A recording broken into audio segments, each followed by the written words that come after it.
Hello everybody, Matt here back again, and today I'm going to be talking about one of the best studio albums ever produced by Kiss, Kiss Destroyer. Destroyer was released on March 15th, 1976. It was recorded in September of 1975 and January of 1976. Much of its success is owed to the album's producer, Bob Ezrin, but we'll talk a little bit more about that later. It reached number 11 in the United States. It also reached number 3 on the US Tastemaker chart. I don't know what Tastemaker is, I'm too lazy to look it up, so if you know what it is, just put it in the comments down below. Yeah, that'd be really helpful. It has a much more polished and studio sound than the previous albums.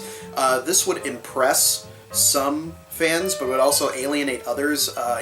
Kiss at this point was kind of known for their raw sound, and this was definitely not the case with this particular album. By this point in their career, they were riding high off the success of their first live album, Alive. And Casablanca obviously wanted to do another record, but their contract was up. So Casablanca signed them to another contract. However, it was only for 2 more albums. And this is interesting to note because it shows that Casablanca still wasn't sure about this. They weren't sure if Alive was just kind of a fluke thing, if this was all going to work out. And you know, Kiss now is almost kind of a sure bet. If you put Kiss on something, it's going to sell. But back then, it still was kind of an unsure thing. The band decided to work with Bob Ezrin because he had done some amazing work with Alice Cooper. He brought in really cool elements to this particular album to create a much more theatrical record. While I can't say for sure that this was their intention, it feels like this record, the intent of what they were trying to do was to make it a live experience. Kind of like what the Beatles did with the Sgt. Pepper album. You know, you put it on and you feel like you're at a show. It has those theatrical elements.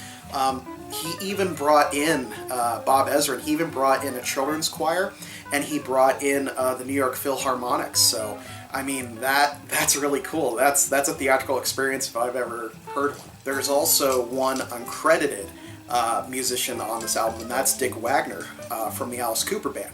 He was brought in to do solos that Ace couldn't pull off, or Ace wasn't there, or whatever the situation was. It's pretty well documented now, but yeah, that's some of these solos, it's Dick Wagner, it's not Ace Frehley. So, there you go. And this would be the first of many times of Ace being replaced on studio album. Ezrin really put the guys through the paces when they were in the studio making this record.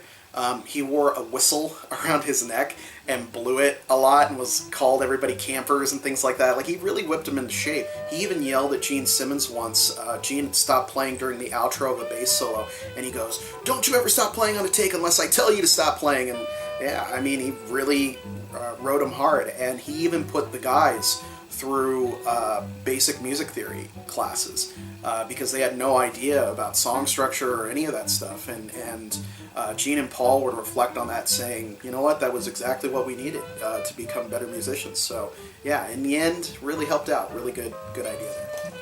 The track listing on this album is absolutely legendary. Detroit Rock City, King of the Nighttime World, God of Thunder, Great Expectations, Flaming Youth, Sweet Pain, Shout It Out Loud, Beth, Do You Love Me, and the hidden outro, Rock and Roll Party. Detroit Rock City was written about a fan who had died on their way to a Kiss concert, and Paul Stanley reflected on it, saying, it was so crazy that somebody could be, going to something that is, the night of their lives and the most fun they're ever going to have, and they get killed. He said it really was kind of a cool, stark contrast thing that he noticed there.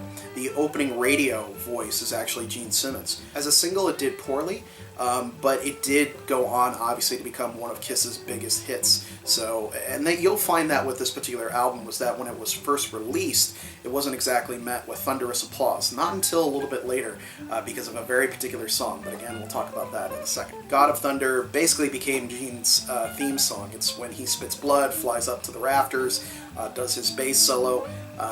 He said that when he first heard it, he just imagined the winged demon from Fantasia opening up and all the monsters flying out, and ghosts and stuff, and he saw the power and potential of that particular song. And it was weird because Paul Stanley actually wrote it, and Paul wanted to sing it, but Bob Ezrin was the guy who came in and said, well, no, let's slow it down, because it had a much more up-tempo pace to it originally in the demo, and let's have Gene sing it. And he brought in all the effects and things like that, and the voices you hear are actually Bob Ezrin's kids talking into a walkie-talkie. So those are his kids. And I can't find any proof of this, but I think at the end of the song, in a distorted voice, you hear Gene Simmons say, "Thank you, Mr. Ezrin." I can't find any proof that it's actually there, but that's what it sounds like. So next time you hear that song, listen for that at the very, very end. I think that's what he's saying. Flaming Youth was actually the first Kiss single to get a picture sleeve in its single release. It was actually composed of 3 different songs that the guys were kind of working on, and Bob Ezrin came in and said, well, look, each of these pieces on their own isn't really that good, but let's combine them together, and there you go, Flaming Youth was born. Shout It Out Loud is essentially the sequel to Rock and Roll All Night. The band and the label wanted a new anthem for kids to get behind, and it's, you know, obviously those words are printed on the inside cover, and yeah, as a kid seeing that with the Kiss Army logo, it was like, yeah, shout it out loud, man.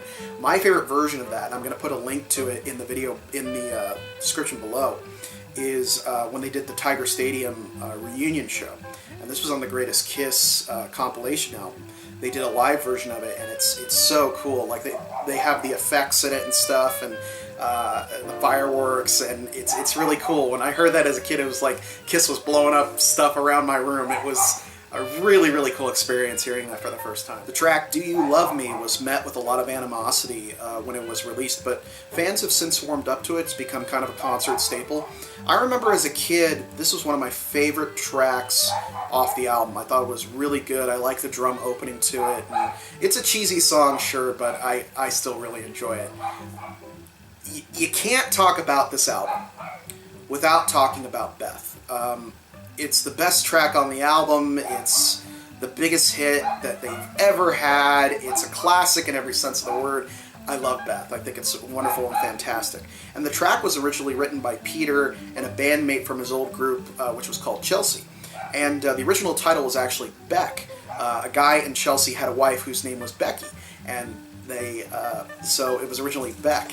And over the years, there's been a lot of controversy of who wrote what, who contributed what. Paul Stanley even went as far to say in one interview that Peter had nothing to do with it. And Peter obviously disputes that, and other people dispute it, and some people confirm it. It's a big mess. But it doesn't really matter because the song itself is so unbelievably good. It was the last song to be added to the album, and all the other guys were like, no, we can't have this on this album. It's got violins and pianos. It's about a girl, you know. You don't put that on a Kiss record. And it was their manager, Bill Aucoin, who really fought for it and said, no, you've got to put this on here. I've got a feeling about it. And it was a very wise choice. The story of actually how Beth became a hit is pretty interesting. It was released as a B-side to Detroit Rock City. And what happened was, there was a DJ in Ontario who had a daughter, and the daughter had this single and was obsessed with the song Beth, and bugged her mom every day, please, please, please play this on the radio. It's a great song, you have to do it. Finally she caves, plays Beth on the radio, and it takes off like a rocket. And it saved the album, too. The album was not selling well. And then suddenly, when Beth started to get airplay, everybody was like, who is this? This is Kiss? Like, I can't believe this. And it rocketed the album into the charts. You know, it did so much for it. It was such a cool thing that when the band found out about it, they actually gave a copy of the gold record of Beth to this DJ's daughter when it became a hit. So very cool that they paid her back for that. Because without her, I mean, who knows, maybe this wouldn't have happened at all. It won a People's Choice Award and has gone on to become recognized as one of the best rock ballads of all time. During the reunion tour, the group did a show at Madison Square Garden, and all the group's parents were there. But sadly, Peter's mother had passed away, and she loved blue roses, and they gave him a bouquet of blue roses. And during Beth, he dedicated that performance to her and gave the blue roses to the people in the front row. And it's a very cool, touching moment to see that. I always get chills whenever I see Peter perform it. It's just him on stage in the spotlight. It just works. It's so cool. I've always liked that song, but to me, it was always just another Kiss song. You know, I didn't really think anybody else really liked it. outside of like the Kiss fan base. And I remember one time I was talking with my dad, and he goes, "You know, I really like that one song they do. What's it called? Beth." And I had this moment. I don't know if he realized it or not, but I was really taken aback by that, because I thought, well, if my dad likes that song, it must be a pretty good song. So, you know, it's that, you know, old thing, you know, if your parents like it, it's like, wow, I guess what I like really is good. So, thank you, Dad, for that confirmation of that wonderful song. The cover of this album was done by Ken Kelly, who would later go on to work with them on the Love Gun record. And his original design for this record actually featured them in their live costumes and featured more destruction behind them. And the label said, no, you can't do that, it's too violent. So he redid it, new costumes, less rubble, and did it, you know, with this. And I like this version better. You know, this was kind of my favorite era of costumes for them. You know, Gene had the dragon boots and the spikes and stuff, and it's just awesome. It was cool. But when they did the reissue, when they did Destroyer Resurrected, they put it out with the original cover. So you got that. And Resurrected, I think, was done for the 35th anniversary of the record. And Bob Ezrin went back, cleaned up the tracks, and, you know, kind of did a special edition. And I've heard a couple tracks, and, you know, it's pretty cool, but in my opinion, you can't beat the original. Although this album didn't have the best opening, it has gone on to become recognized as one of the best classic rock albums ever made. And I highly recommend it for anybody looking for some good 70s rock to add to their collection. I mean, it's Kiss. You can't go wrong with Kiss. And Beth is on here. You gotta have Beth in your collection if you're a vinyl collector. It's just a good, rounded album, you know. I think it's very much the band Sgt. Pepper's. You know, they took elements from other musical influences and put them on this record. So I think a lot of people, when they hear it, you know, they see the cover, they hear the name, and they think, oh, it's just going to be all metal. And it's not. It's a very cool, well-rounded 70s rock pop album, and I think it belongs in everybody's collection. So I highly recommend it. That's all I have to say about the classic album Kiss Destroyer. I will see you guys next time.